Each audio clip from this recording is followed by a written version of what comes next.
perubahan posisi Richard ya. Dari awal kan kasus ini kan masih dalam skenario Sambo, Iya. ya, tembak menembak antar polisi. Iya. Ya. Apa yang kemudian Richard Eliezer kemudian mengubah keterangannya? Ada faktor apa sebetulnya yang Iya. terjadi kemudian dia mengubah itu? Kan pertama waktu masih skenario itu si Richard itu kan masih dijaga sama Ferdi Sambo. Oke. Kemudian waktu menghadap Bapak Kapolri itu Richard masuk ke dalam ketemu Pak Kapolri, di luarnya di depan pintu itu ada Ferdi Sambo. Dari depan itu dia sudah di apa namanya, diintimidasi ya, disampaikan ya, kamu bicara sesuai dengan yang begini. Jadi ada rasa ketakutan dari Richard. Jadi dia sempat hubungin juga keluarganya, bapak mamanya, dia udah hubungin pacarnya. Kalau terjadi apa-apa dengan saya, sudah ikhlaskan saya, tidak usah cari lagi. Saya minta keluarga hati-hati, baik-baik. Jadi kalau ada apa-apa sudah nggak usah cari saya lagi. Dan oleh sebab itu, dan waktu setiap malam kan dia mimpiin almarhum Joshua, didatangin, mimpiin. Dia selalu melihat almarhum Joshua. Jadi sampaikan ke saya. Saya coba potong dikit ya. Iya. Tadi ketika Richard berhadapan dengan Pak Kapolri, Iya, di ruang depannya Pak Kapolri ada Ferdi Sambo. betul. Di depan pintu Di depan ditungguin. pintu ada Ferdi Sambo. Iya, dia di dalamnya tapi di depannya. Ya, di depan. Iya. Nah, ketika keterangannya Richard pada Pak Kapolri itu dia sudah mengubah keterangannya. Yang pertama kan dia belum mengubah, dia masih bilang. Ini yang pertama. Ini yang pertama. Oke. Itu ya, makanya Pak Kapolri kan Richard sampaikan, saya minta maaf Pak Kapolri. Yang kedua ya, saya siap salah. Itu tidak benar. Tapi kalau yang pertama ini kan setiap Richard berjalan kemana, Baradae kemana, itu kan ini kawal sama Ferdi, jagain sama Ferdi. Oke. Baru pada pertemuan menghadap Kapolri yang kedua, Richard kemudian Berkata jujur. Iya. Itu setelah ada apa? Ya, Yang tadi pengakuan, kemudian termimpi sama almarhum Joshua, karena hati kecil dia berkata bahwa ini tidak benar. Karena kenapa? Almarhum Joshua ini kan teman yang tidak ada masalah, yang setiap hari bertemu. Kemudian dia sampaikan kepada saya, almarhum ini orangnya baik, sering bercandain saya, karena mungkin Richard ini kan yang paling muda kan, sering bercandain. Kemudian kalau ada rezeki mereka pergi keluar jalan-jalan bersama, jadi tidak ada masalah. 1 bulan terakhir ini satu kamar tidur, jadi secara personal tidak ada masalah. Jadi itu yang membuat Richard merasa bahwa ini nggak benar. Joshua memperkosa Putri ada di kamarnya. Memang seberapa panjang alat kelamin daripada Joshua sehingga dari taman dekat pos bisa nyampe ke kamar, kan gitu loh. Kan masuk akal, emang berapa meter kan gitu, kan masuk akal itu. Nah jadi karena tidak terbukti dia ada di taman sedangkan Putri Chandrawati di kamar, maka dihentikan penyidikannya. Karena tuduhan pemerkosaan kan harus harus ada masuk alat kelamin pria diharap alat kelamin wanita. Nah bagaimana caranya jarak 20 meter kurang lebih bisa masuk, kan begitu. Itu kan mimpi. Artinya Putri Chandrawati bermimpi atau berharap-harap dia diperkosa tapi tidak kesampaian, kan gitu loh. Maka dia gunakan dalil itu terus. Artinya tutuplah itu, sudah di-close, sudah ada kepastian hukum dari Pidum Polri, sudah ditutup oleh Pidum Polri juga mengenai dalil pemerkosaan maupun dalil pengancaman pembunuhan. Sekarang diciptakan lagi hoax baru, pindah ke Magelang tapi tidak dilapor polisi. Kalau ada terjadi di Magelang, lapor polisi biar diusut. Tapi dia tidak mau melapor, dan itu sudah kita patahkan semua. Sekarang diciptakan lagi katanya aroma parfum Joshua mirip aroma parfumnya Putri.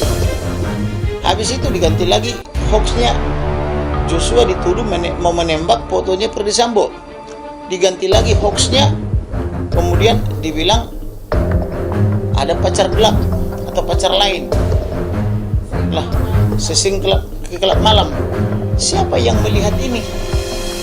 Ke kelab malam. Nah, tapi buktinya ketika almarhum menjelang sakaratul maut atau menjelang kematian itu, perempuan satu-satunya yang dihubungi adalah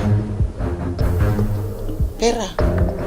Setiap kali dia mengalami ancaman hampir merenggut nyawa dia, yang dihubungi Vera. Artinya Vera lah satu-satunya yang ada di hati dan pikiran daripada Joshua. Sampai dia detik-detik terakhir mau dibunuh, wanita yang selalu diajak surhat adalah Pera. Bahkan 24 saya hitung, 24 apa 23 itu miss call dia kepada Pera. Jadi fitnah apa lagi ini? Jadi orang ini betul-betul layak dihukum mati karena tidak bertobat tapi menyebar fitnah. Tapi saya mengatakan fitnah tidak mengurangi hukuman, fitnah tidak meringankan hukuman. Justru saya mendorong hakim dan jaksa tuntut hukuman mati, jatuh hukuman mati, karena ini kasihan. Buktinya dia seret orang itu banyak, sampai 97 orang. Itu kan kejahatan. Anggota-anggota polisi, ada yang di PTDH, ada yang di Patsus, ada yang di Musi. Mereka itu punya anak istri loh. Masa sih belum sadar juga dia masih terus menyebar fitnah? Nah, si Damianus ini namanya juga security atau istri.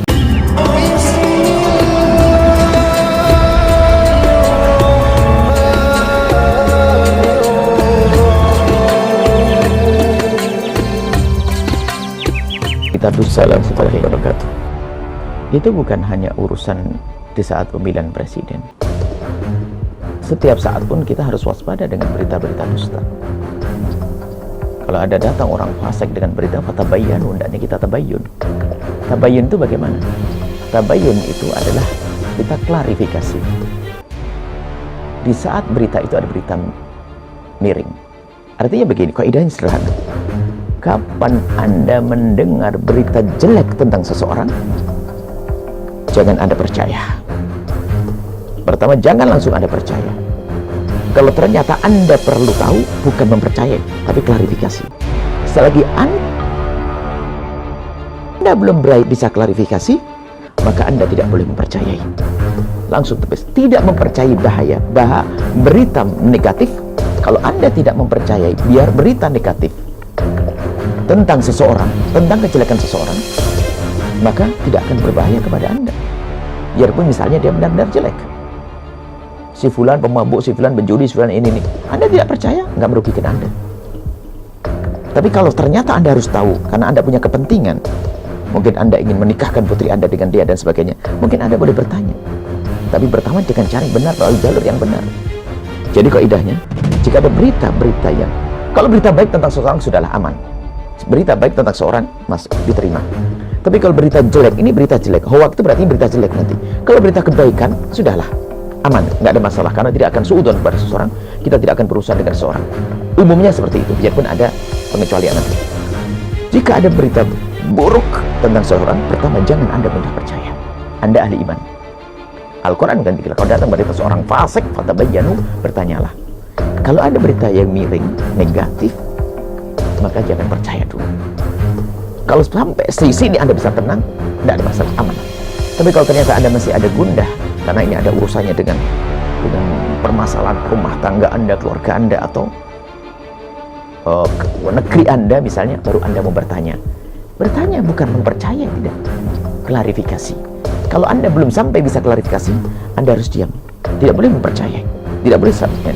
Kalau sudah Anda punya ilmu kebal semacam ini, ya, punya kebal, ilmu kebal, tidak gampang mendengarkan berita-berita negatif, maka Anda orang hebat. Imam Hasan Basri tidak bisa diadu domba. Suatu ketika ada orang datang pada Imam Hasan Basri dan bercerita, ya Imam, ada seorang kiai yang selalu ngomongin kejelekan kamu. Kejelekanmu, wahai Imam. Imam Hasan Basri tidak bangga, malah berkata, wahai tamuku, jika omonganmu benar, jika omonganmu bohong, kau akan dihukum oleh santriku. Tamunya berkata, demi Allah, saya mendengar orang itu menjelekkan engkau, wahai Imam Hasan Basri. Kalau kau berbohong akan dihukum. Sampai orang berkata, demi Allah, saya benar mendengarnya.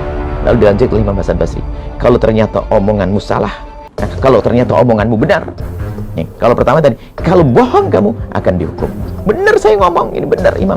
Baik, kalau ternyata omonganmu benar, kau pun harus dihukum. Kenapa? Karena engkau telah mengadu domba antara aku dengan dia.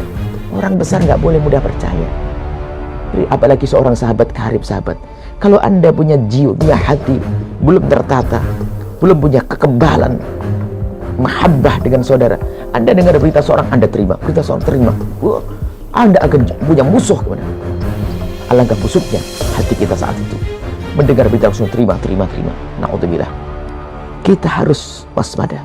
setan ingin mengadu domba kita. Dan inilah menangani hoak dari kita sendiri. Kalau kita sudah punya ilmu kebal, aman. Sebab hoak akan selalu, berita dusta akan selalu disebarkan oleh musuh-musuh Allah. Dan iblis masih ada. Dan iblis tidak mati. Iblis selalu berjuang. Dan bergundal iblis dari bangsa manusia selalu ada. Akan habiskan mereka. Nggak bisa kita masih mereka. Kita yang punya benteng. Saya nggak bisa diadu domba. Saya suruh menjelekkan umat Nabi Muhammad, nggak bisa. Saya suruh menjelekkan saudara saya, nggak bisa. Dia jelek, saya doakan semoga baik. Selesai. Itulah yang hendaknya dilakukan oleh siapapun kalau mendengar berita jelek tentang seseorang. Karena apa? Berita itu bisa saja adalah berita dusta. Kalaupun benar, kita harus prihatin. Kita mohon kepada Allah seperti itu. Kekebalan dengan cara menata hati kita. Kalau sudah hati tertata, lihat, nggak akan berita masuk kepada Anda. Bukan memati, kalau memang menghentikan berita-berita dusta itu, ya. Akan tapi, nggak akan bisa semuanya. Tentu masih ada yang jebol, yang masih melolos kepada kuping kita. Informasi kepada kita bisa kita baca. Tapi kalau kita sudah punya rambu-rambu, kita punya filter, nggak bisa orang adu domba kita. Nggak bisa orang mengajari kita untuk bermusuhan. Apalagi mas Pilpres ini. Maka kami himbau, lihat, jangan Anda bermusuhan. Yang mendukung Pak Prabowo, yang mendukung Pak Jokowi, jangan bermusuhan. Ini umat Nabi Muhammad, ini umat Nabi Muhammad. Kalaupun Anda harus berbeda, ayo berbeda yang sehat. Berbeda, tapi dengan cinta. Saling mendoakan, saling menghargai, tanpa mencaci maki, tanpa mengolok. Kalau Anda mendengar berita tentang kejelekan kelompok ini, maka ketahuilah, itu umat Nabi Muhammad. Sekarang berita kejelekan kiai ini bilang munafik, Habib ini bilang munafik, Ustadz ini bilang munafik. Astagfirullah. Hebat benar. Nabi saja diberi oleh Allah wahyu mengetahui orang munafik, tidak menghembuskan, tidak menyebarkan kepada siapapun kalau dia munafik. Nabi diberitahu oleh Allah, si fulan munafik, si fulan munafik, si fulan munafik, tapi Nabi diam.